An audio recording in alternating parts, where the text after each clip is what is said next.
Welcome to another edition of Your Impact Attack. That's right, it's Your Impact Attack. And even though we're the curators, who are we? I am Jamie the Vet Williams, and with me, as always, my tag team partner, Brandon. And there's the tag. And yeah, Brandon, how's it going, man? It is going all right. Not a lot going on in wrestling. Not a lot going on Impact, as I'm sure as we will get to later on. Oh, yeah, well, there's not a lot going on in wrestling, but there's a lot of wrestling going on. This weekend, I watched so much wrestling that it made me just want to quit. It made me want to quit everything because none of it was good. I was watching, well, not, I don't want to say none of it was good, but there was, not only was there the Night of Champions, but then there was the Under Siege pay per view, which we're going to talk about here, or I'm going to talk about, I'll cover it at least. We've got the Best of Super Juniors finals in New Japan. We had the NXT Battleground, which I also have to talk about, which will be next Wednesday, or this Wednesday, excuse me, at the usual time, 8 a.m. Pacific, 11 a.m. Eastern with Big Ray. And there was AEW Double or Nothing, which it was a lot of double because it was long, and a lot of nothing because they made a bunch of stupid decisions or non-decisions. So I that's too much for one weekend. How do we go with some weekends that have no shows whatsoever, and then one weekend that has 5 shows? Do you guys, can you not, like, can you not?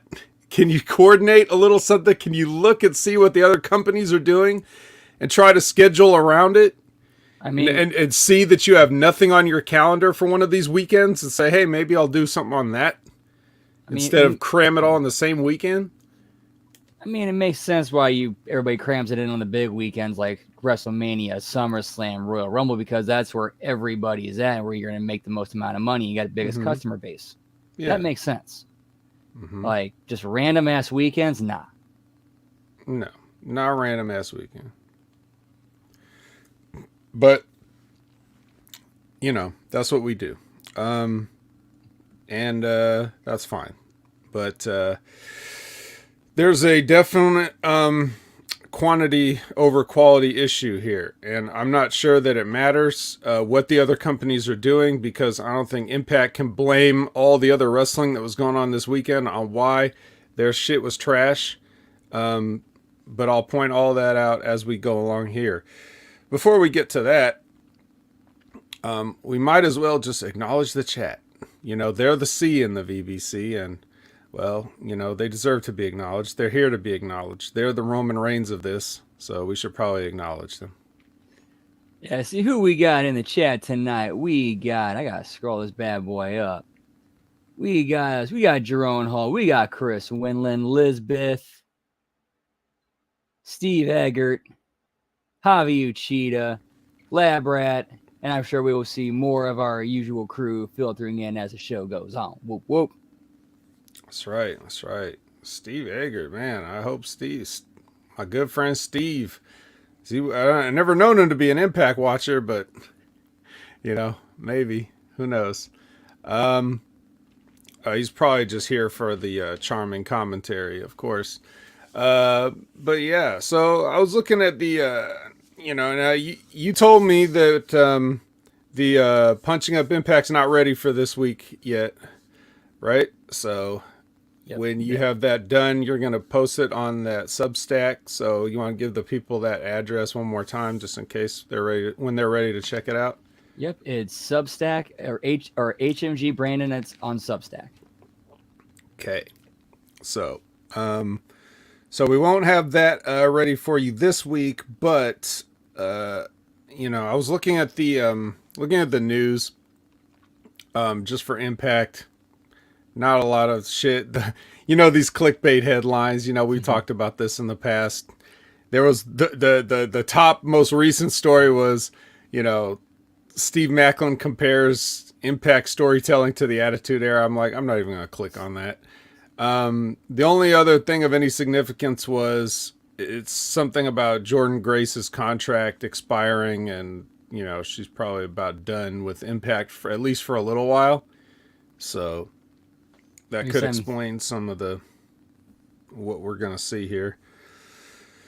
But other than that, no real news. The news is all in the content. It's all in the content that we're about to go over right now. Because I don't have anything else. Do you have anything? Nah, man. Let's start plowing through this shiz. Let's get it. Also, well, anyway, we'll get to it. So we start out with a recap of Cardboard. We get the Cardboard recap. Make sure everybody saw how stupid that shit looked when they piled it up in front of the exit door. And then we're gonna our cold match is I'm pretty sure that was the same corridor they beat up Heath in, which they shot at a different angle. Yeah, it probably was. I mean, and more cardboard. They made sure to lay down the cardboard for all that shit. The match, the first match is Mike Bailey versus Chris Sabin. Okay, so we know that either Speedball Mike Bailey is a time traveler who's in two places at once, or this match is at least 3 weeks old because he's been in Japan competing in the Vesa Super Juniors for the last month, basically. He couldn't possibly have had this match. Okay, so anyway, just to let everybody know how he did, he made it to the semifinals. They do a round robin style, so it's like a points total where everybody faces everybody. So everybody has 9 matches, and whoever has the highest points total moves on to the semifinals to face each other, and then the 2 block winners face each other, and then the winner is the Best of Super Juniors winner, and then he goes on to challenge for the junior heavyweight championship at whatever, I forget. It could be Dominion coming up next week, or it could be they could wait till Wrestle Kingdom. I don't know what they're gonna do. I forget. I'm out of touch. But regardless, Mike Bailey did not win, but he had a good showing, and I'm sure he impressed a lot of people. The people seem to really take to him and get excited for his matches and stuff like that. And he does speak some conversational Japanese, which I learned from his backstage interviews. So he's like a trilingual person. We had no idea. Like, Impact has never told us anything about Mike Bailey other than he's fucking dangerous. So but he speaks English, French, and Japanese. So there you go. A little extra fact that we learn about Mike Bailey from New Japan and not from the fucking company that he works for. Good job. Yeah, such a waste. You could do stuff with that kind of character traits. You think? Well, anyway, but you take that up and coming talent, Mike Bailey, and fuck him. Feed him to Goldberg 98. Muscle Buster to Cradle Shock. He's done. Goodbye. Chris Sabin's moving on to face the X Division champion Trey Miguel at Under Siege. Brandon, what do you have to say about this match here? I think I'm going to have a new genre, or an idea of a new genre of matches called copy-paste super indie matches, where what the spots are going to be, what the setup's going to be, how they're going to get into it, what it's going to lead to, and it's like, we'll get to it later on in the Swan and Angels match. Right. So I got a note for that. All right. Yeah, well, like I said, I just finished watching 20 hours of that, whatever that was. So, yeah. All right, then we get a Trinity package, and then we get a sort of a Burt Macklin recap. I wrote question mark. I guess it's kind of a recap, but it's also a live pre-tape. Like, he's commenting on his own video package. He's like, and he uses the phrase that we both discussed right before we went on the air. What's that phrase? All that video package was wasted motion. There you go. Which is pretty much the theme of this entire show. Yep. I will give Trinity credit that package they did for her best promo she's done since she's been in Impact. Like when she's in an environment where she can be produced, she's a lot better. Massive improvement. Mm-hmm. Yeah, I agree. All right. Well, wasted motion. I mean, that's all you got to say. All this is out for commentary on King and Sheldon versus Decay. I wasn't really watching this match. I was, what was I doing during this? Probably like some laundry or something. I was probably like folding clothes or something. I don't know. I wasn't, whatever I was doing, I wasn't watching this match. But, oh no, I remember what it was. I was probably at work and I was probably preparing my lunch. So I was like, probably like, like getting my food ready or whatever to eat while this was going on. But I felt like I was watching it because I thought the commentary did a really good job of not only explaining what was going on in the match, but also telling the story that they were trying to tell, with Nick Aldis kind of like, doing his exposition on the whole thing, but also like, slightly calling the match too. So like the way those three guys worked together on the commentary made me feel like I didn't miss anything by not looking at it with my eyes. That was my point. They hit the Royal Flush on Steve, and then they have a post-match mic duel. Aldis and Kenny do. And then Sheldon takes a punch and Kenny takes a powder. So we're all set for our... Oh, you don't seem to like this. All right. Well, let everybody know what you think about this whole thing. It's just another retread of an old tired wrestling angle that we've seen a million times before of the douchebag vet who takes advantage of a young kid and makes him his meat shield. Meat shield. Yeah. Yeah. Well, everything's already been done, so. Yeah, but you put a new twist to it, though. Well, I guess we'll find out what your new twist is to it in a couple of weeks. Yeah, did you notice what I was saying about the commentary or not really? Yeah, absolutely. Like, he's kind of like seamlessly blended into it, and it didn't, and it kind of, and his angle added to it, but didn't take away what was going on in the match. Like it just like a missing piece of the puzzle just kind of fit everything and painted a more vivid picture. Yeah. Yeah, I like Nick Aldis. He's pretty good at this. Funny thing is when I type his name in my phone, it autocorrects it to Aldis like the story, but and I said, fuck, I got tired of it because it's like, it's the same spelling, just different capitalization. Yeah, we know what it is. A can of beans for Hitman. So let's see. Jessica's with her hourglass, and she has to leave it behind because she's got a match. Damn, they booked her match right in the middle of her hourglass running out. So, so she gets her match. It's against Taylor Wilde. Taylor immediately wins this match. I don't know. I haven't seen. I have not seen a squash like this since I don't know when. But we get a big surprise here, Brandon. We get a huge surprise with somebody coming out to save Jessica from this 2-on-1 beatdown that goes like, it's not enough that you beat her in 5 seconds. Then you gotta add insult to injury, or add injury to injury to insult, perhaps. The big girl's getting beat down and needs help. All right. And who is the help? Courtney Rush. Who? I'm sorry, who? Wait a minute. Who? Which is apparently an old gimmick that Rosemary used to do. Yeah. Well, I guess this is why they wanted us to watch that one thing they did like a while ago. Remember when they... That actually makes a lot of sense now. That makes a lot of sense now. It's like, hey, remember that thing we told you to watch like 3 weeks ago? Well, you should have watched it. Otherwise, you'll be lost.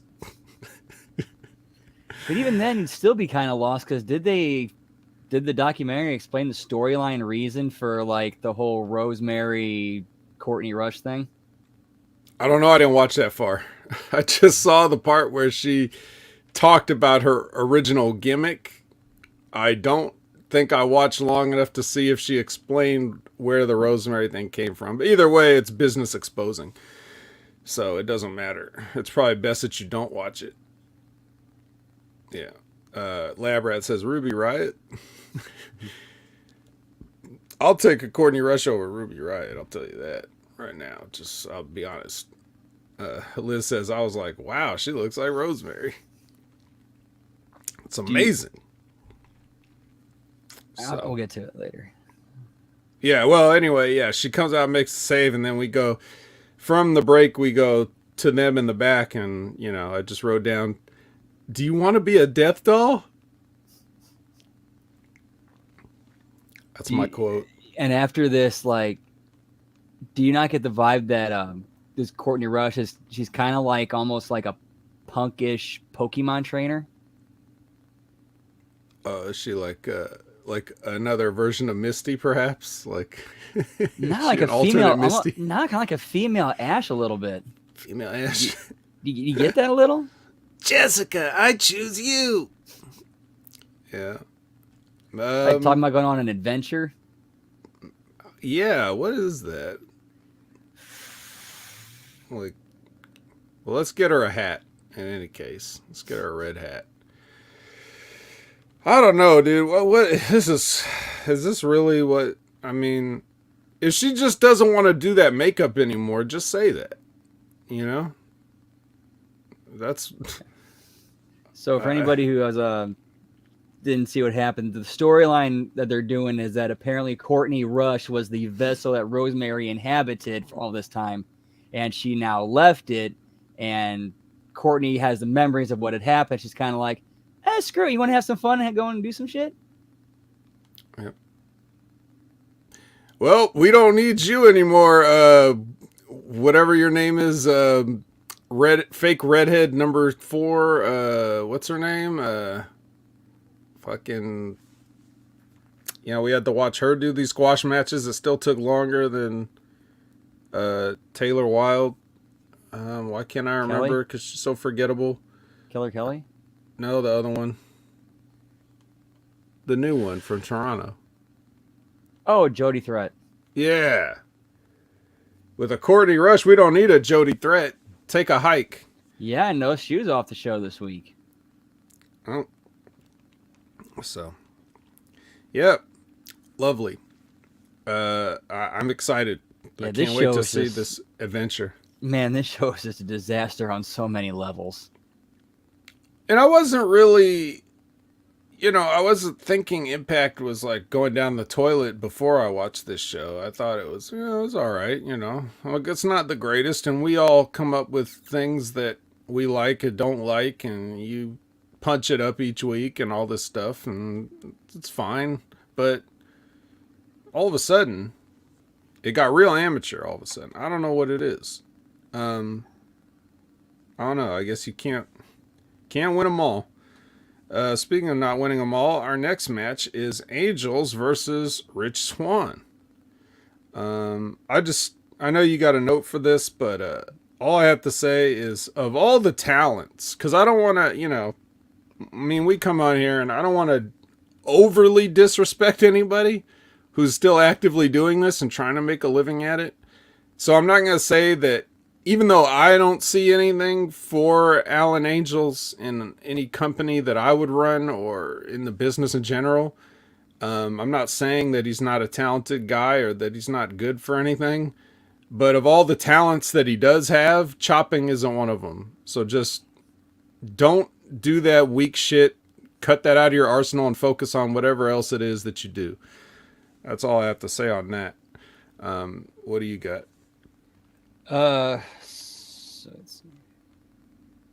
so I remember there was a comment during the match that Tom made where he said the first few we're talking about the first few months of design going on a Rampage, which was revisionist history if anybody who was watching it.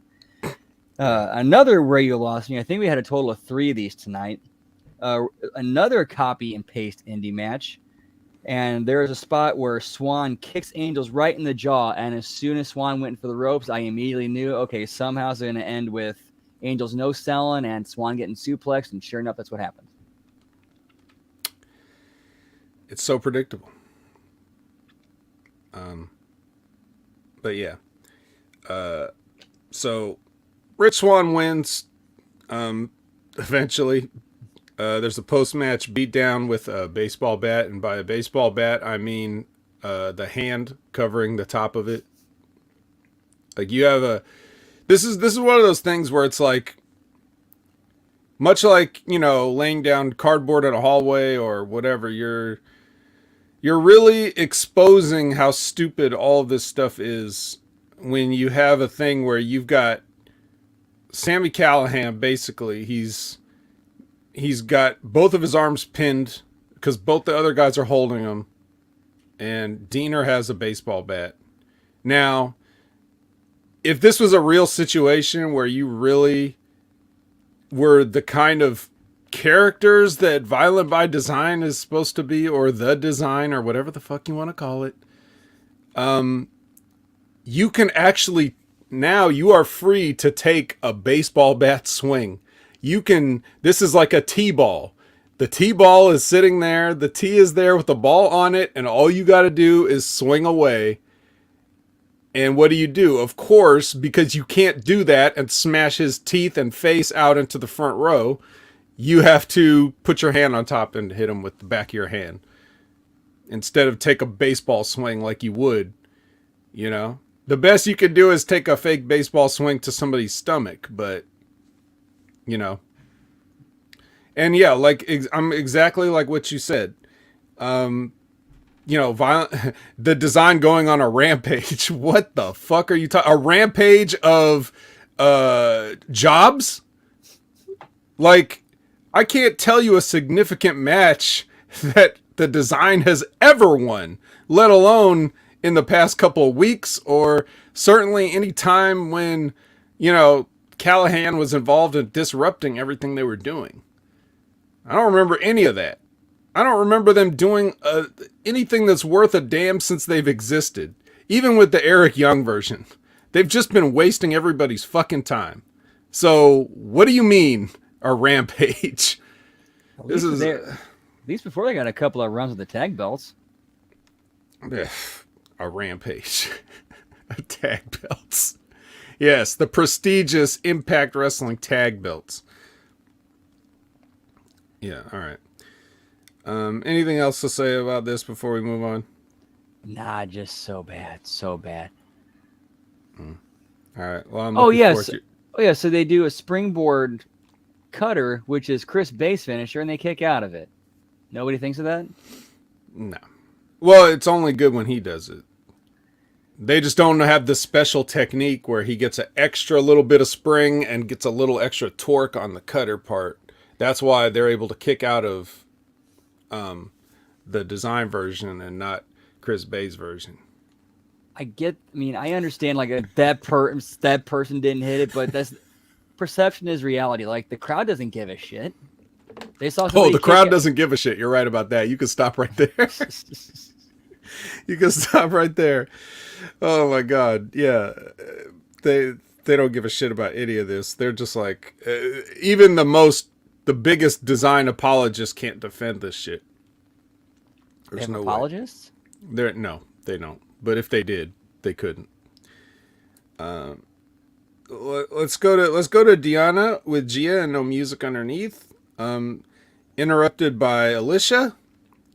I love the best part about doing interview segments is all I have to do is put in the first person's name, and then I just hit the W, and then my my autofill, or the predictive text will just put Gia and no music underneath, so I could just keep hitting the next word and I don't have to type. And it gets interrupted by, like interrupted, next, by, next, and then it's usually they suggest Giselle, because she does a lot of interrupting in backstage segments, but that's where I have to put in another name usually. But Yeah, there's like these shows are basically they're like blank formats. Right, we did put this guy's name here, this person's name here. Is like a Mad Lib.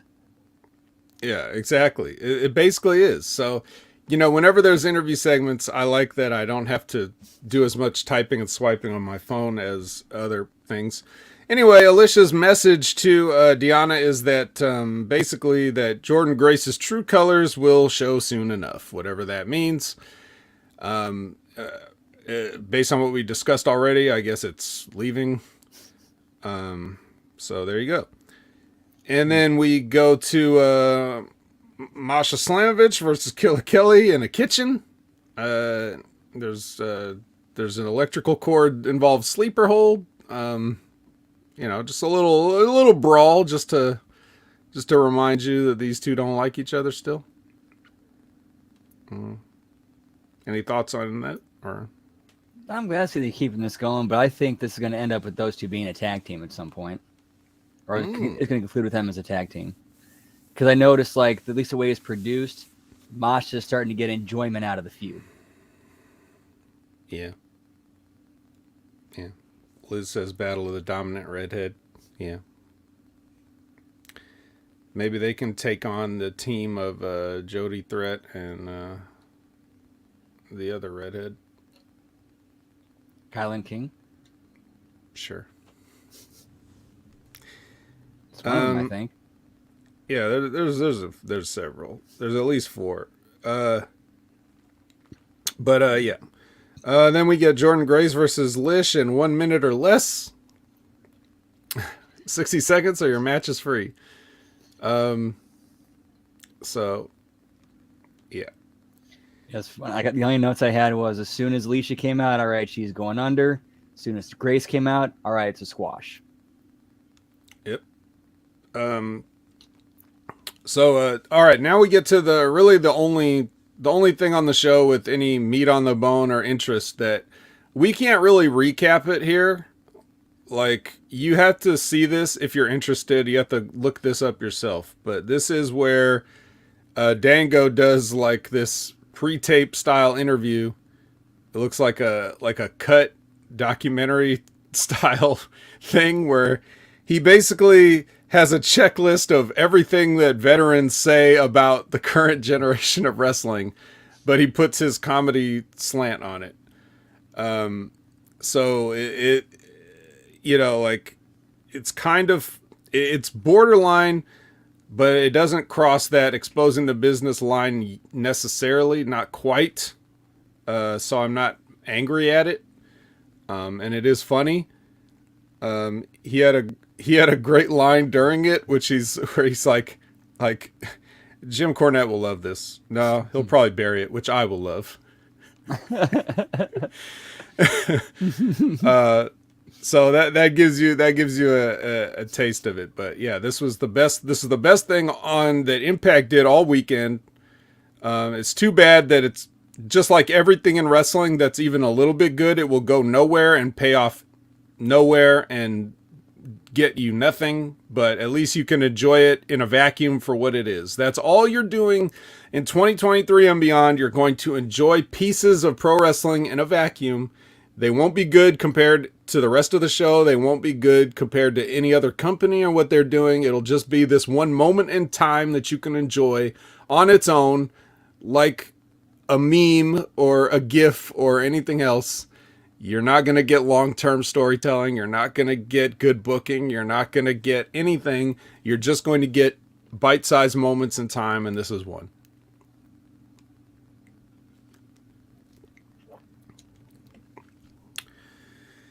Then we get a package for the number 1 contenders. But if you didn't pay attention to this, don't worry. They'll rerun the exact same thing on Under Siege. Then you get Skylar versus Bay. I don't have any notes. I wasn't gonna watch this shit. It's Chris Bay wins with he does that drop kick thing where he goes through the ropes and kicks Brian Myers, who's standing on the outside. Then he hits his version of the springboard cutter. But this one is good enough to get a win. So, any notes on that one? No, just where are they going? Like they're doing something with the good hands, building them up, and now it's kind of like, okay, what's the point now? Like Yeah. if you had like them going over the tag champs for a couple weeks, you might have had something there and built off of that, but No, they just went 50-50. One good hand wins, the other one doesn't. So now we don't know who's going to win at the pay-per-view match. Fuck off. and they're not even wrestling at the pay per view. It's No. them and No. Yeah, they're not even. So what are we doing? you know, Well, whatever. I mean, fuck the good hands. Who cares? all this was wasted motion. A waste of motion. Labra says, now I'm sad. I probably broke his heart because I said wrestling's not good anymore. Sorry, guys. Just here to tell you. As a guy that watches all of it, let me tell you, nobody's doing it right. Sorry. Very sorry. All right, Bert walks, and the best part about this, which is the best thing I could say about the show in general, besides the Dango pre-tape, was there's no lights anywhere I could see. He actually walks through a portion of the building, and they had not set up any lights, not in any corners, not on any doors, not in the stairwell like they used to. It's light free. So as Impact completely absolves themselves of these RGB lights, their TV storytelling is going down the tubes. You can never have everything at once. Life is give and take. There's a lesson there.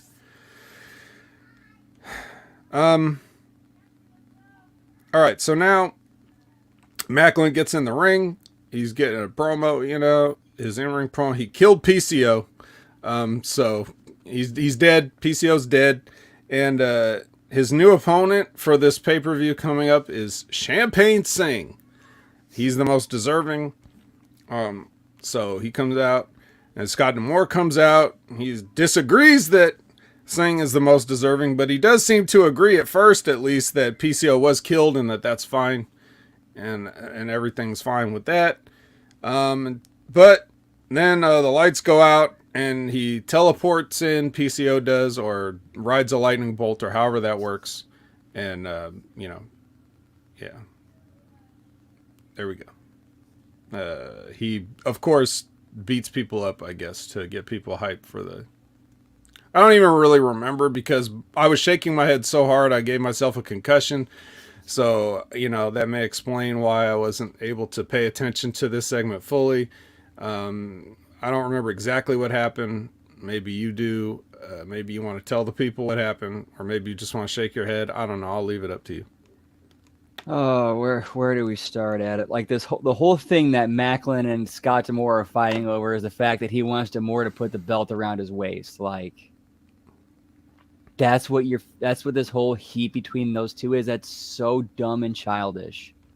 So low stakes, so kindergarten. It's oh man, wait till I talk about this match, okay? I'm gonna get mad. I'm just letting you guys know. If you have any children in the room, small children, you may want to ask them to leave before I cover the main event of Under Siege. And he talks about killing PCO. The only thing we saw him with is they jumped him him and his buddies jumped him in a backstage. Whereas a few months ago, we saw Eddie Edwards hit him with a car and bury him in the desert, and that still didn't kill him. No, it was a beating on cardboard that killed him. He died.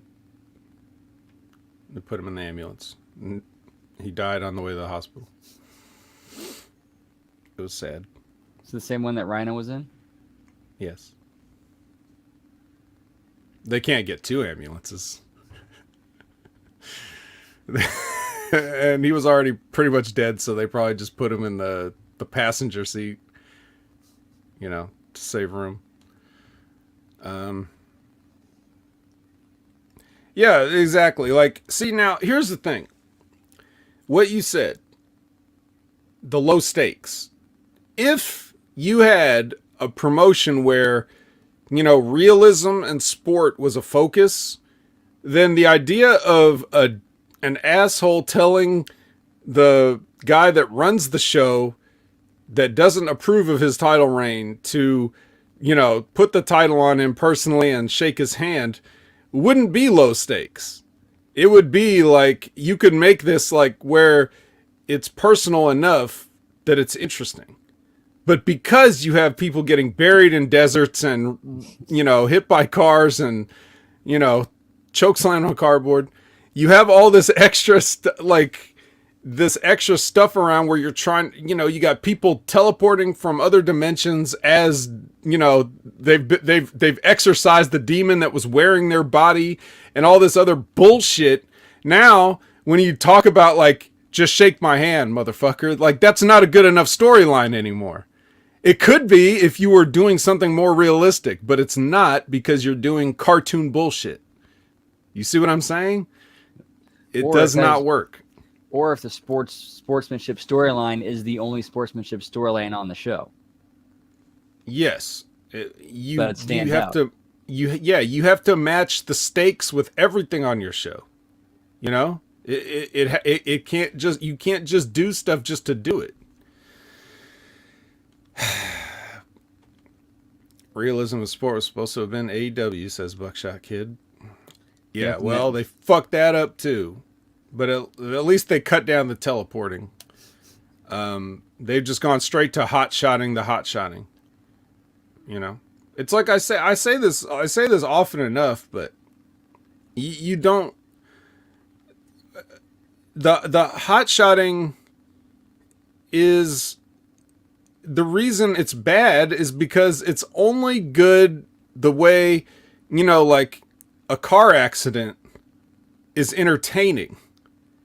Like if you I'm not the kind of person that would drive by a car accident and slow down and rubberneck at the car accident. I'm just going to drive on by. Okay. I don't need to stare at people in jeopardy and pain. I don't need to see that. So I'm just going to go about my business and not, clog up traffic. But there are people who like to stare and look at the accident. All right. But if every day on the way to work from your house, there's an accident in the exact same spot with the exact same type of cars and the exact same people, you're not going to slow down forever. You're just going to drive on by at a certain point. So, a car accident's okay once, but after a while, if the car accident becomes commonplace, then they don't mean anything. It doesn't mean anything. You're trying to get people excited about your boring show, and the more you try to get them excited, the more you burn them out, and they're not watching anyway. So it doesn't matter. You will never get ratings based on this. They did it. They used to do it in territory days when they were trying to sell tickets and they were trying to get people hyped up.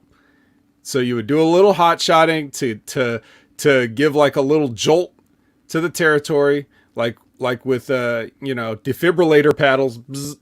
Okay, here we go. Look, these guys have a blood feud now. Oh my God, they hate each other. You got to come next week to see if they're going to resolve it, or if, whatever.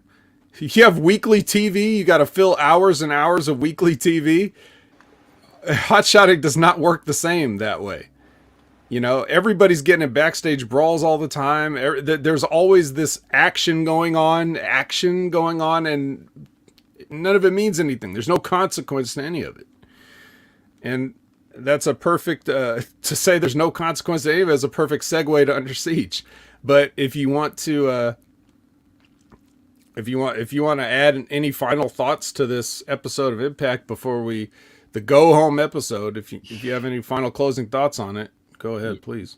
Yeah, probably one of the worst go home shows I've ever seen of any wrestling promotion ever. Wow, that is a damning statement. I mean, we've seen some terrible ones, just you and I, going into an Impact pay-per-view. I mean, what was it? They ended this show by burying the new heel group, and the telegraph, or at least it's usually a telegraph of the babyface is going under if he's up before the pay-per-view. Yeah. Well, there you have it from Brandon. One of the worst go home shows ever. Not inclined to disagree.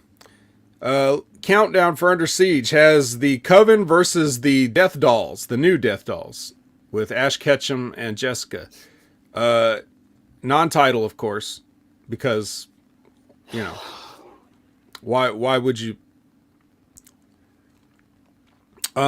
Anyway, Courtney wins with the sharpshooter on Taylor. That's the finish. They just had a regular tag match. Nothing to write home about, nothing to recap. It was a tag match on a kickoff show that anybody can go to YouTube right now and watch. If you want to see Courtney Rush in all her glory, you can go to the Countdown show on the Impact YouTube channel and watch Courtney Rush. Rizush. Yeah. All right. And then we also have Joe Hendry versus Dango for the Digital Media Championship. They don't do anything in this. Like, you know, they would do like a dot combat match or, you know, whatever. They don't do any of that. It's just a match until, like, Dango hits a blatant low blow in front of the referee for a DQ. So this could be the first ever DQ finish we've seen in a Digital Media Championship match. And then Santino came out and kind of ran Dango off. So that was his big return. Like, he waits. So you have Santino in the building. We haven't seen him since he was taken out. And then we had this murder mystery story. Then, of course, the first time that you see him is going to be after a match. So he's there doing his job, but we don't know it. And then after a match is already over, that's when he comes out with his music and, you know, comes after Dango.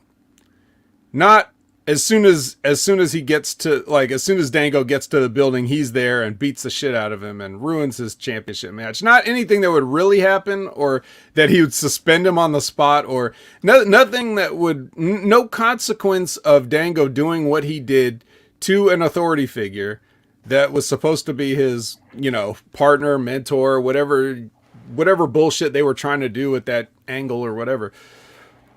No, we're just going to do the classic hit my music and I'm going to run in after the fact. You know, and we're going to get a DQ in a championship match that I don't know has ever not been contested under anything goes rules before. I feel like it's always, Digital Media Championship is always some kind of a stipulation, no DQ match, but, you know, that's my fault for, you know, not paying enough attention to the intricacies of the Digital Media Championship lineage, I guess. So there you go. That's your pre-show. If you saw what I described, and admittedly, I'm not being as fair to it, would that entice you to purchase this Under Siege? No? Okay. Just making sure. Okay, we move on to the main card. We're starting off with Nick Aldis versus Kenny King. That's a good choice. You know, it's a singles match with very little stakes, but at least they've done something to it. So I like them opening the show with this, even though technically it didn't really open the show for the crowd, but whatever. Aldis comes out on top despite interference and cheating. And then it's a very basic match. Nice job from both the guys. I'm not going to disparage anything they did in the match. But as Aldis is going back up the ramp, he's like pointing at something.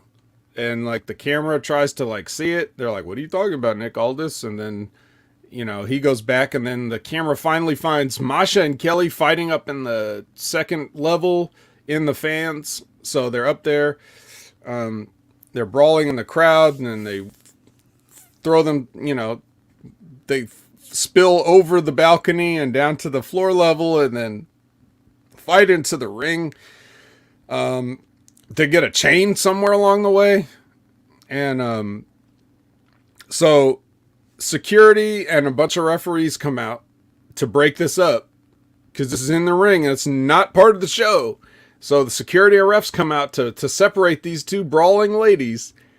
And, you know, eventually I guess they do. They don't do, you know, they don't seem like they're that into fighting anymore. It's not like they had to like really get between them. They just all, you know, the referees do that thing where they come in, they're like, They just put their hands up so they can. Yeah, hey, don't you do it. I'm gonna put my hands up like this. Don't do it. And then they don't do it. So, they actually listen to the authority figures there, I guess. And then after all that, they hit Killer Kelly's music and they have her lights. They turn her lights on, her red lights.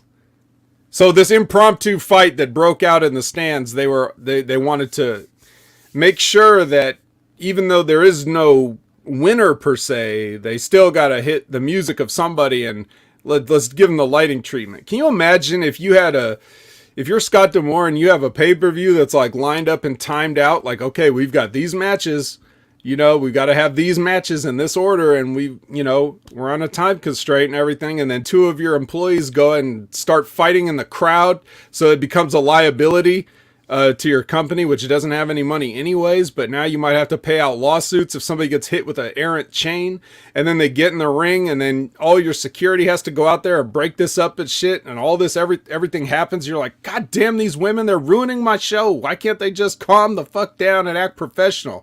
All right, hit her music. Like, are you serious? Are you serious? That's what we're doing.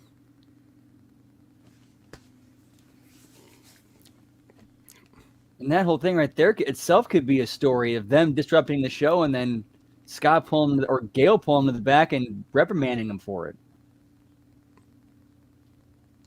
Yep. Your content writes itself. You write that in where these two are like messing up a show. Now you're like, okay, now what would we do if this happened? Okay, now we can turn this into a backstage something. We could do, whatever. And like Buckshot Kid says, we're supposed to believe that Killer Kelly and Masha Slamovich fought for Chicago, crossed the border, changed clothes, and got their hair done. Well, yeah. No, they took a break to do all that. But I mean, just focusing on what I said or what you saw on the camera. They caught the same Uber driver that a PCO did back to Vegas. Mm-hmm.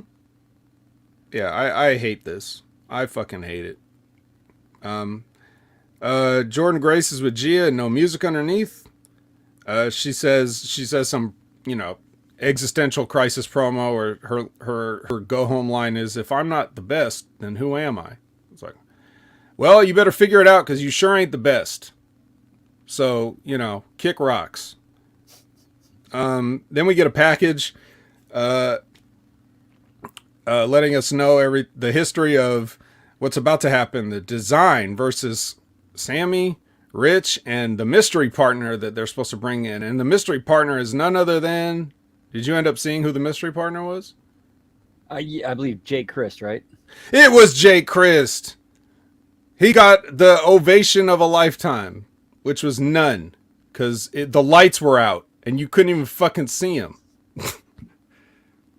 Some figure walked out. Some tiny figure walked out onto the stage. I guess this is the Chris brother that wasn't canceled, right? So he gets to have a match? All right. Just making sure. So I guess we're taking this feud that we've built up terribly with terrible content for an inordinate amount of time, that we know that these guys just hate each other and this is personal, and this guy just got a bat shot to the face. Granted, there was a hand over it, but still, the thought was there. And I guess we're starting this with headlock tackle. Let's do headlock tackle. Let's start this with the fucking guy that had nothing to do with it. Let's get Jake Christ in there and have him do headlock tackle with Alan Angels. Woo! Wrestling. Man.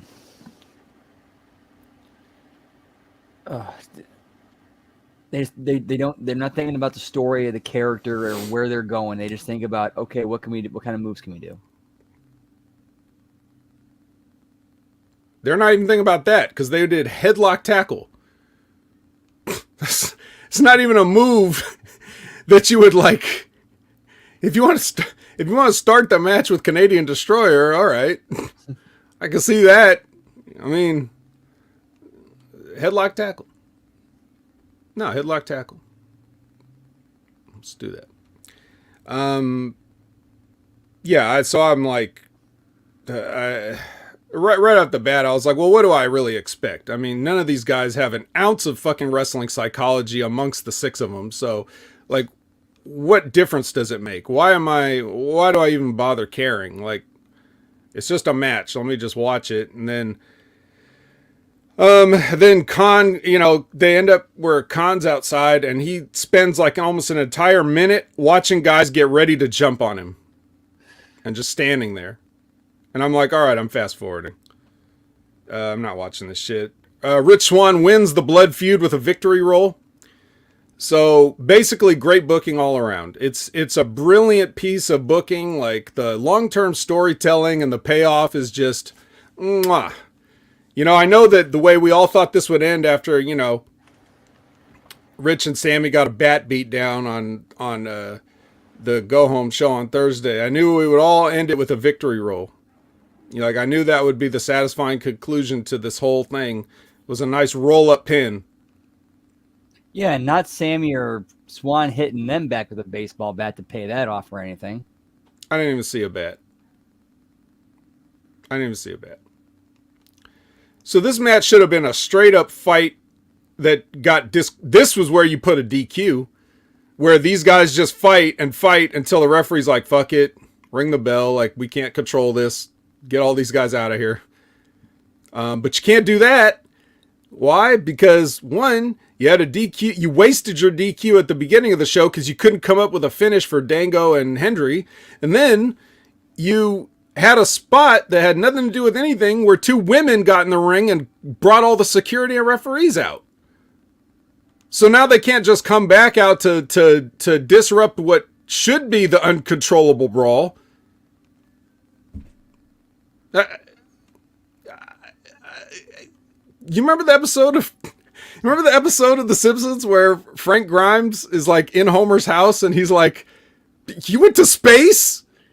Like that's what I feel like right now. Or Frank is just free, like he's just like, yeah, I like sure I'm did. free. Yep, I sure did. There's me hanging out with Billy Corgan. Yeah. Jesus Christ, man. Jesus Christ. Jake Christ. This is these people are getting money. Everyone got paid for this. To do this. You would not believe how long Big Con was standing outside waiting for somebody to jump on him. He was like,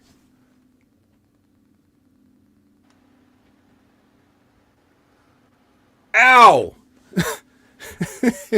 It was terrible. All right, let me just move on. That's business exposing bad. I don't want to. I'm running the risk of this high spot overshadowing the finish. That being me getting angry. Like, I don't want this to be too angry because I have a main event angry for later. So I'll show Impact how to book a show through my commentary. Santino's with Gia, no music underneath. And he basically, like, he said something funny, but he challenges Dango. Then we get Trinity versus Giselle. So we haven't seen Giselle in however long, and she's back now. She has a match with Trinity. The match is fine. Trinity wins with the Starstruck. All right. No bells and whistles, no angle advancement, no nothing. Just a straight up match and a submission finish. Okay, fine. At this point, I'll take it. What does that do for either of them? It gets a strong win for Trinity over a established opponent. Subculture. I know what you're thinking. The same thing as you thought about who was that other person that we said who about? Oh yeah, Courtney Rush. Subculture with Gia, no music underneath. Subculture is 3 refugees from NXT UK.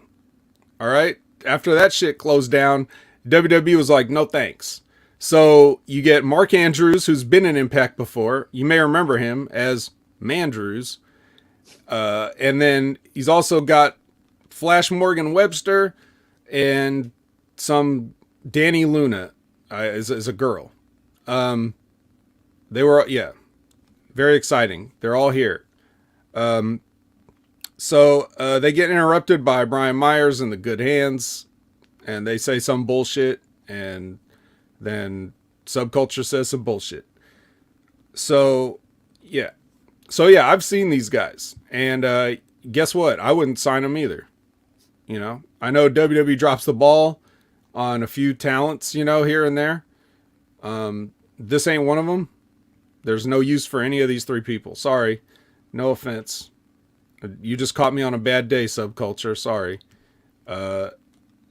It was so it's Subculture versus ABC for the tag team championships, the prestigious, mind you, tag team championships. And ABC win with their thing. It doesn't matter. I didn't watch this shit. I was never gonna watch this shit. There was no chance of me ever watching this shit. If Ben Hameen gave me extra money to watch this shit, I would just turn it down. I ain't watching this. I'm not watching this fucking match.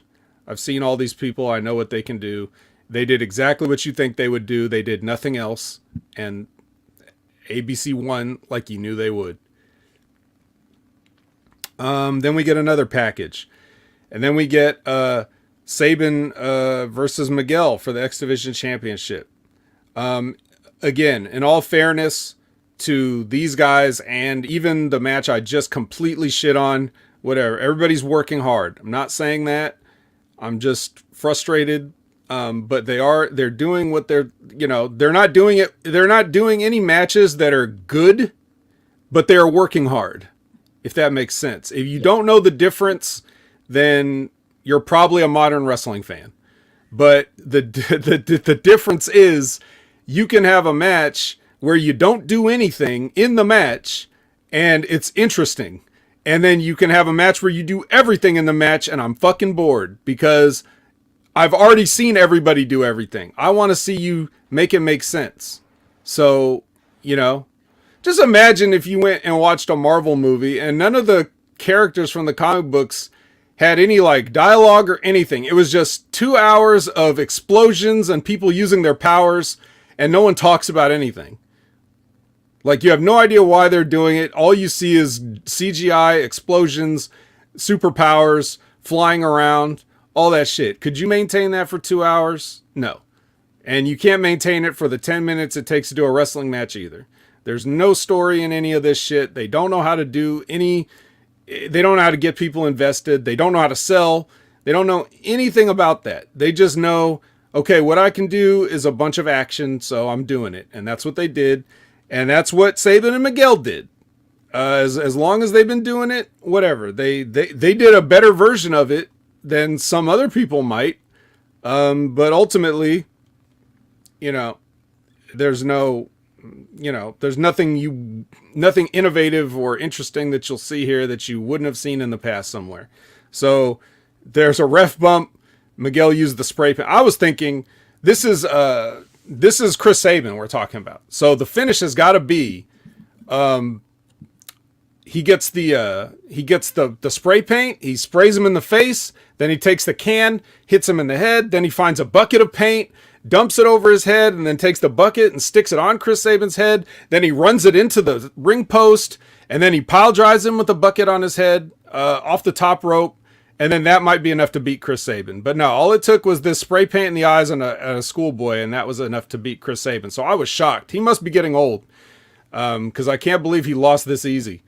That was it. Ref bump, spray paint, 1, 2, 3. Your winner, and still, Trey Miguel. What do you think? What do you think? Does that sound good? I mean, nothing better than Sabin being champion again, and Trey's been doing the best work I've seen him do since he's been a singles character. Yeah. Well. Like I think he's really been coming into his own as a heel. Yeah, he's definitely a guy that's on TV. Then we get a package, and then we get this is our number one contender 6-way match. You can imagine how excited I was for this. There's one saving grace that can make me even pay attention to this for a second. And you know what that is? Because Moose is in it. So this is Moose versus Yuya Uemura versus Fat Eddie versus Jonathan Octopus Gresham versus Alex Shelley versus Frankie Kazarian. I'm just going to talk about Moose because fuck the rest of this match. There was a spot, my favorite spot, the low bridge. Someone low bridged Moose. I forget who it was. I think it was Uemura. It looked like shit, like they almost all do. Like everybody does the low bridge. None of it ever looks good. And when Moose landed on the outside from the low bridge, it looked like it could have been awkward. So the first thing I was like, I wish I had like a direct line to Moose, like where I could just text him instantly and be like, Moose, your ankle, like, please take care of yourself when you're doing stuff like that. Because it looked like he could have possibly rolled or twisted his ankle on that stupid ass low bridge spot that looked like fucking shit. He could have fucking hampered or postponed his career for a few weeks, rolling your ankle on some stupid shit that looked like shit. And throughout the rest of the match, he appeared to maybe be limping a little bit. He still did running spots, but he could have, he when he was walking, in his normal stalking, speed, he looked like he was slightly favoring the ankle. So he may very well have rolled it on that or twisted it or whatever happened. But he would still manage to, they were about to do one of those Tower of Dooms in the corner. And I was like, oh great, here's the Tower of Doom. I've never seen this. And then Moose came over and knocked the whole thing over, but not the way they normally do, where they have everybody take the bump. He just beat everybody off the Tower of Doom and they fell off one by one to the floor. So he was like, nope, we're not getting a Tower of Doom, and shut it down and beat everybody. And they all fell down and individually instead of taking one big super power bomb plex move. And then he, I think he sprained his moose knuckle. Well, it's going to take a lot more than a bad low bridge to sprain that package, let me tell you. But anyway, yeah, he was like, you're not doing a Tower of Doom power bomb. I'm going to individually power bomb all you guys. So he started handing out power bombs to pretty much everybody in the match. So everybody got a power bomb pretty much. I mean, there was at least 3 or 4. I don't, maybe not literally everyone, but power bombs. And then eventually they get rid of Moose for the real finish, which is, I think, Alex Shelley hit his shell shock on, I think it was Yuya Uemura. He definitely would have been the low man on the totem pole in seniority in this match. So Alex Shelley, #1 contender to the title he's never won.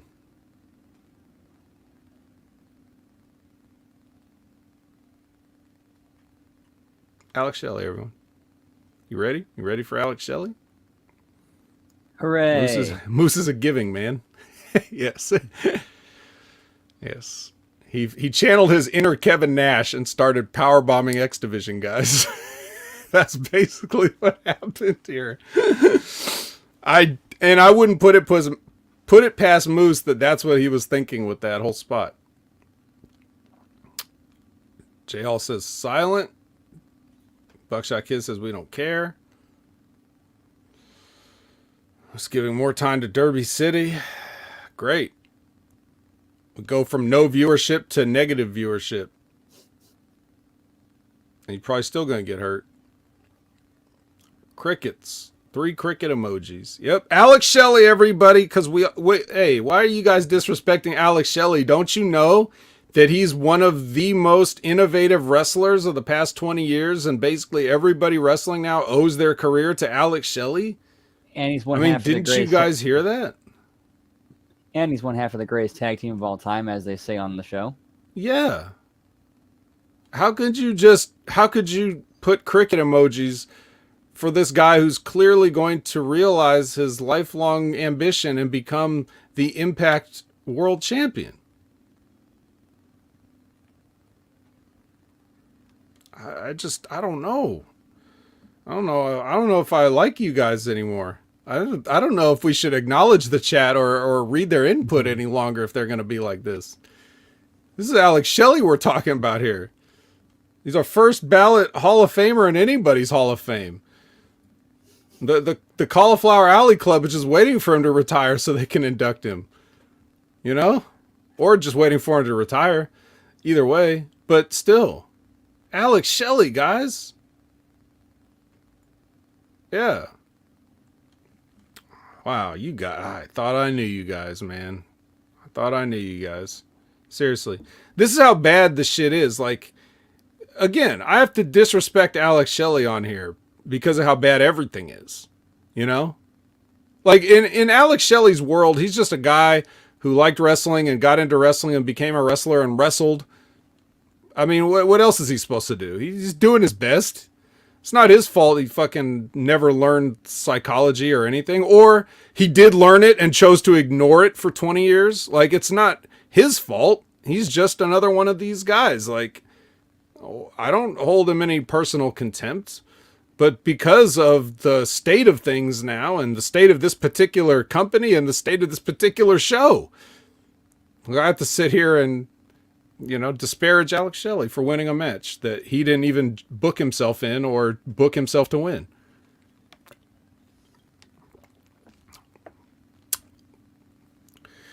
Let's see what people would rather do. Jerome would rather see two homeless people fight over chicken rings. Liz would rather watch Alicia fight a raccoon for trash can nuggets. Buckshot Kid says, so it's his fault wrestling is shit today. Yeah. Labrat says Shelley's friends with 98 Goldberg. Yeah. Just getting that rub, you know? You remember how 98 Goldberg was in a tag team. All right, well, there you go. Alex Shelley, get ready for it. The Alex Shelley versus, well, to be determined, because we don't know who's going to win the match tonight. We have no idea who's going to come out on top with the Impact belt tonight at Under Siege. So let's not jump the gun. The Motor City Machine Gun. Gia catches Trey, like leaving the building, and so does Sabin. But nothing really happens because security is already there.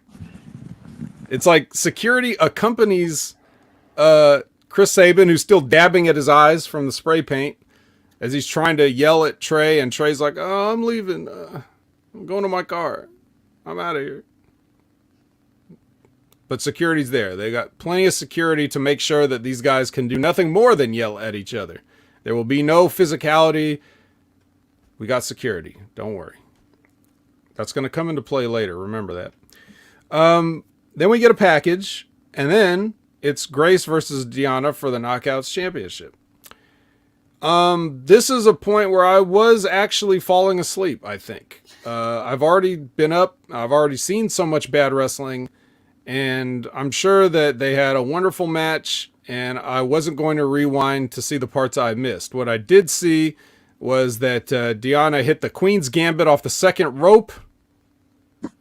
So she did a move that probably is what should have taken to beat Chris Sabin in the earlier match.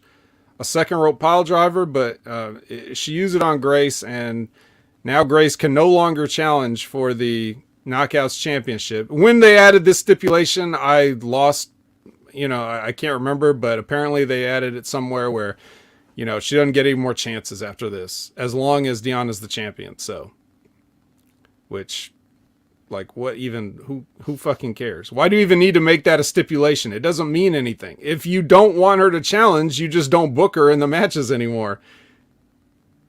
That's it. You don't have to do like this is not a personal enough thing, and it never has been, to be you never challenge again. That's just lazy booking. It's just like, well, we can't think of a reason why you wouldn't challenge, so we have to make a stipulation. They did the same thing to Brock Lesnar, right? It's like, well, we're tired of beating you, so before we beat you into a fine powder, Brock Lesnar, we'll just stop having Roman Reigns fight you altogether so that you can stay over a little bit and try to earn your supposed $12 million a year.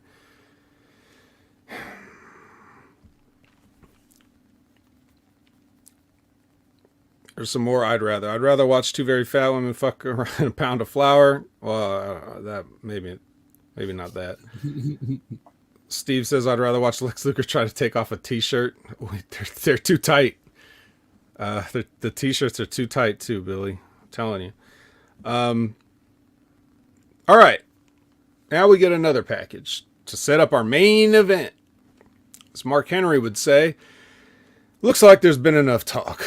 It's time for the main event. And that's going to be PCO versus Macklin for the Impact Championship. And there's no DQ because there's no other kind of match that PCO is even allowed to have. Like, why would you want to see PCO in a match with rules? It would be over in 30 seconds probably. Or they'd be counted out or whatever because this is just how they do it. So of course it's no DQ. And but you know, they set that up. Scott D'Amore, they set that up before, so there you go. Burt Macklin, you got to earn being called Steve. All right? We got somebody here in the chat already named Steve. If you want to be called a Steve, Mr. Macklin, you got to earn it, and you ain't done it yet. He gets a fucking gusher, like Eddie Guerrero versus JBL gusher, off a cookie sheet. He dives out the ring on PCO, and PCO swings a cookie sheet at him, and then he comes up with a cut in his head that looks like he gigged with a chainsaw or something. It's ridiculous, and it's pouring all over the place. It's gross. Off a cookie sheet. Unless I'm mistaken, but I'm pretty sure that was the spot. I saw a bent cookie sheet on the ground, and even though I was completely uninterested in watching this match, I'm pretty sure that was the spot. So, anybody can correct me if they want, but I doubt anybody else really watched it either. And, I pray for you if you did. There was a spot where they tried to set up a trash can. Okay, he set up Macklin sets up a trash can, right? And he puts it, he wedges it between the second rope and the bottom rope. And then he goes to, I guess he wants to, he puts PCO in the Trio of Woe spot. Even Branda's falling asleep at this point. He doesn't even care about this. And rightly so. He sets up this thing, and when he goes to put PCO in the Trio of Woe, the trash can gets dislodged and just falls out. So everybody's like, boo. And then they go into something else, and I'm like, okay, nice try, but I guess we're not gonna do that.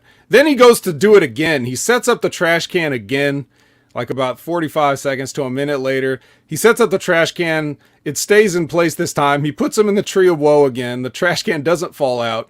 And then his big spot is to do like a jumping drop kick so that a spear, I think. He spears him and the trash can bends a little bit. Not worth it. Not worth it, Bert. Just fucking let it go. All right? Nobody gives a fuck about that spot. No one will ever talk about it in the world except for me right now. I'm the only person on planet fucking Earth that's going to talk about your fucking trash can spot. And you fucked it up. So just let it go. Learn to let shit go. That's called working, okay? There's a spot where he stapled, supposedly, PCO's mouth. Like he got a staple gun and was like stapling him in the mouth. And then PCO got some needle nose pliers and pulled the staples out, I guess. I don't know if they worked this. They seem dumb enough not to, but they could have. I mean, I don't know why you would think to do it. I just don't give them credit that they would figure out a way to work some magic and make it look like they were doing what they were doing, other than they really did it. But stapling somebody's mouth like on the sides or whatever doesn't really work. Like that doesn't keep somebody's mouth shut. You can still open it, the rest of your mouth. I think it would open back up, but you'd still have a staple hanging out of your lip. Right. But no, PCO kept his mouth shut like that was a real thing. For what? I don't know. I don't really It's just like, it's like you think of things, like ideas come in your mind. And then the next idea after that comes in your mind should be, no, that's stupid. Let's not do that. Instead, it's like, no, let's do that. And that's the whole problem with Impact. They keep having these ideas and nobody's there to say that's fucking stupid. So whatever. Speaking of that, they do the spot again with the concrete tiles and the sledgehammer. So he's got, PCO on the ground. PCO's actually staying down long enough to allow a man to lay concrete tiles on him and all this other stuff. And, then he breaks him with the hammer. Yay. I would just go directly to the spine with the sledgehammer myself. Spreading out the impact over a greater area lessens the impact. So, if you get all the impact concentrated in that small hammerhead and locate that like right at the base of the spine, you could paralyze PCO in one shot. And then he definitely ain't kicking out. So, that's what I would do. Or I'd home run swing a guy in the teeth if I had a baseball bat and someone was holding him. That's what I would do. Or I would just not book the situation where that would come up. That's also what I would do.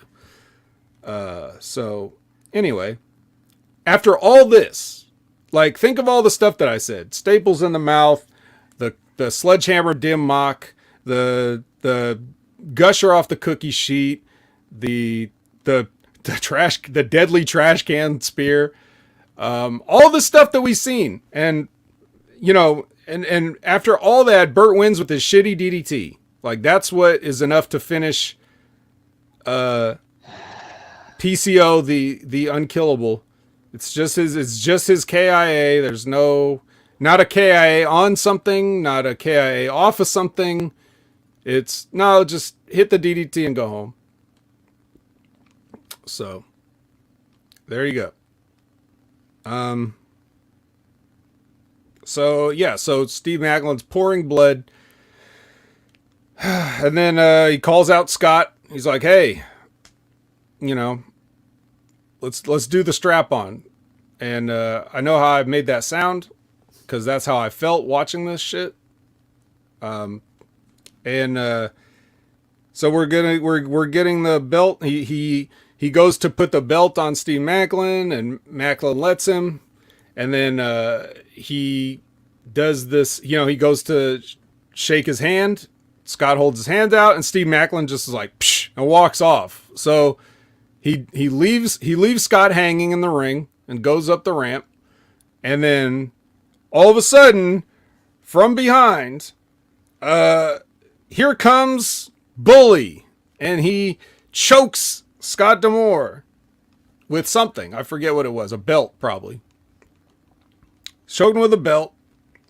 Then he's like, Bully like leans over the rope after he chokes out Scott D'Amore with his belt and says to Maclin, get the table. And I'm like, so I'm like, after everything that we saw with all this stuff, a table, that's what you're going to do. A table. Just a table, right? Well, no, don't worry, guys. Not just a table. We're going to set this table on fire because Bully's got lighter fluid. So that's definitely raising the stakes, right? We got lighter fluid. It's bad because even Matthew Raywalt can't stand to look at this anymore. And he gets in the ring and he gets beat up and sprayed down with lighter fluid.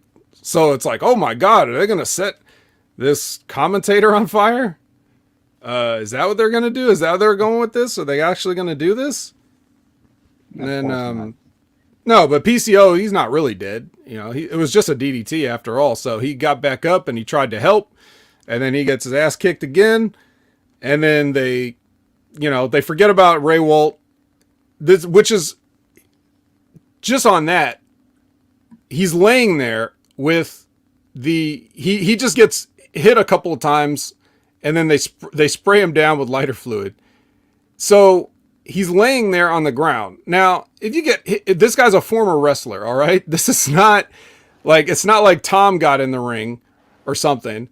This guy was an active competitor for years, and if somebody, let me tell you this: if I got knocked to the ground and someone sprayed me with lighter fluid, the first thing I'm doing is rolling the fuck out of the ring. I'm not going to stick around and give them a chance to light me on fire. But no, he just stays there. And then, so now they've already sprayed down the table with the lighter fluid, and they set it on fire, and then they put Scott D'Amore through it. And he bounces off the table, and, the fire goes out immediately, and he sells it on the ground, and, it doesn't look it basically just looks like a regular table spot, except it was on fire first.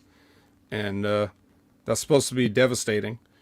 And meanwhile, everything, like all those guys that made it a point to run out to the parking lot area and make sure that Saban and Trey Miguel didn't yell at each other too much, are nowhere to be seen throughout this entire thing. While there were human beings that were about to be immolated, and we don't have time to go out there and help any of them. We just let this all play out. Let all this stupid shit play out. One of those people in danger happens to be the president of the company. Yeah. I guess if he doesn't have his headset available to call for security, nobody knows what's going on. This isn't a live show or anything. It's not like anybody would be able to relay a message to security.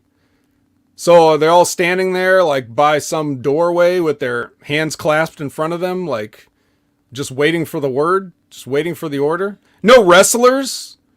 Like Scott D'Amore has no friends, or nobody's going to come out. Could Giselle Shaw even run out? That at least makes sense. No, but you don't want to make it a part of the show that you guys are a thing, so that would ruin both your characters. So let's not do that. She's a heel. We're wrestling. This is wrestling. We can't have a heel run out to... No, let's just let somebody possibly get burned alive. Like, what? The whole idea of it. You were ready to set fucking Ray Walt on fire. That's one of those things that kind of transcends, like, heel babyface, where it's like a humanity thing. Right? Well, we're not even gonna get that. Let's not even worry about that part yet. Let's just talk about the fact that these guys were ready to set another guy on fire, and then they had Scott D'Amore knocked out, and they were like, "Oh, we'll set the table on fire." No, why don't you set Scott D'Amore on fire? You've done every other damn thing. Just set him on fire. Who cares? Nobody's watching. Nobody will see it. There's no consequence for murder or attempted murder here. We know that. This is Impact. It's a lawless zone. It's worse than the Wild Wild West. They don't even have sheriffs here. This is like, you can do whatever you want. You can kill whoever you want. Why would you set up a cheap table and let them fall through it? Why would you choose that when you could choose so much other destruction? It's like I was watching, it's on a similar note. It's like I was watching, when I'm watching AEW, I'm watching Big Bill, and he picks somebody up for a choke slam on the outside, and he slams him on the apron. I'm like, fuck that, slam him on the floor. Why do you stop at the apron? Are you trying to hurt this guy or not? If you're not trying to hurt him, just let him go. Don't choke him. That's rude. If you're not interested in injuring a guy, then fucking keep your hands off him. I don't get it. I don't get these people and their damn psychology, of which there is none. If you're going to murder somebody, murder the president. Don't murder the color commentator, or just forget about it. Like, we don't need to kill him. We'll just spray him with lighter fluid. The indignity of smelling like, Ronsonol or whatever is bad enough for you, Matthew Ray Walt. Get out of here. We ruined your shirt. That's what you get for trying to help.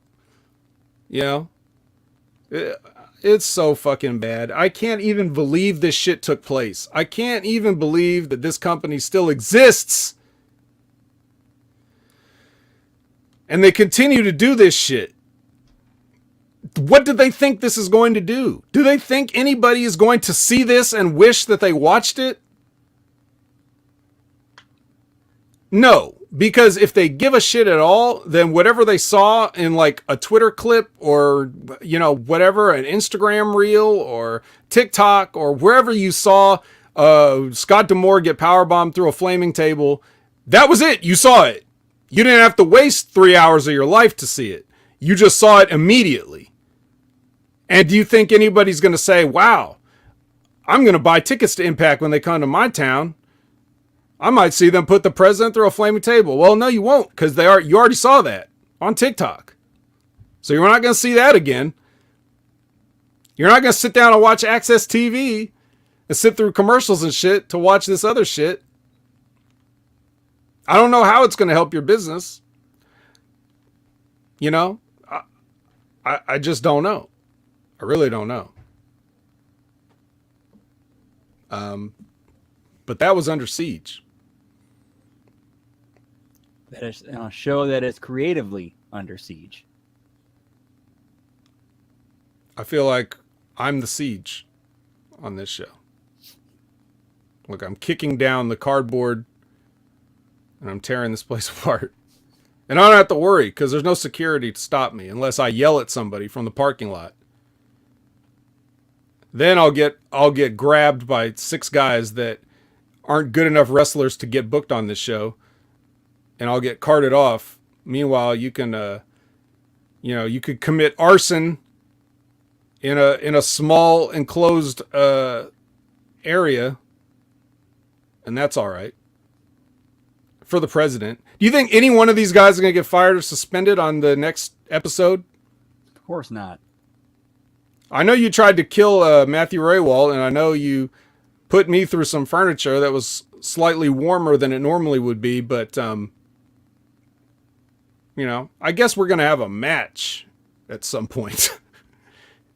And I guess we're going to start with headlock tackle, because that's what you do when you have a blood feud.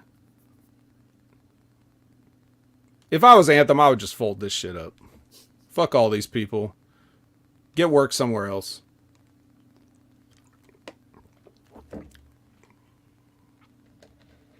Fuck. Derp de derp.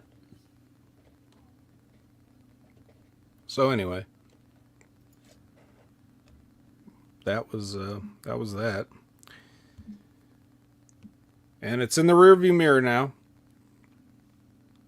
In so my rearview mirror. That's right. Well, we can't afford to license Pearl Jam either. So, yeah. I mean, well, there's a funny story. So, we will just get out of here, guys. I think I sufficiently made my point. At how Impact Wrestling sucks. Everybody there sucks. And they're all guilty. If not directly, then by association. And, yeah. But if you ever have any interest in seeing us in a context where we don't have to either pull our hair out or grasp at our non-existent hair, trying to pull it out, then you can find us on other places. Brandon, where can they find you? You can find me on Twitter at TransArchisTia, as well as twitch.tv/Miss Tia the Transarchist, and on Substack under the name HMG Brandon. Right. Buckshot Kid was asking about it. He just didn't miss it. We just didn't have it this week. Brandon wasn't able to get it finished, so we'll get that up as soon as possible on that Substack link. So check that out. Of course, you can find me on Hameen Media Group all over the place at, Next Level Wrestling Review with Big Ray Hernandez, which that's going to be this week when we talk about Battleground. I don't even know what's going to happen on the NXT show, but on NXT Battleground, I'm going to give you a sneak preview. I don't like that shit either. and there's a potential for arguing about it because I think Ray slightly put the show over. So I'm going to bury every fucking thing on it. I'm going to bury it like it's PCO. But unlike PCO, it's not going to come back with dirt in its mouth. It's just going to stay buried. And you can catch that on Wednesday morning at 8 a.m. Pacific, 11 a.m. Eastern. You can find me all over the place on the PWC network, which I think they went live with a Double or Nothing review or something like that, which I think I'm going to crash. Since I'm already fired up, I might as well get in there and, tear that bullshit pay-per-view down too. So you can find me right there as soon as we go off the air here. And you can find me, don't forget to check out my interview with Piers Austin. All right, you can find that. Shooting the Shit Uncensored. Don't forget to check out Wrestling with Rip Rogers. They just had Brad Maddox on for a live Q&A. Don't forget to check out Stevie Richards. He's telling you about all the Memorial Day weekend sales that you can get on fitness products and stuff like that. Even though some of the stuff is a little pricey, at least it'll be a little less pricey with these sales that he's going to tell you about, in addition to everything else that he's doing. So check Stevie Richards out. You can find me on all the social media at Opinion Haver. The 2X was strong this weekend because I fast forwarded a lot of shit. So with that being said, for Brandon, I'm Jamie Williams. I don't have a sign off line.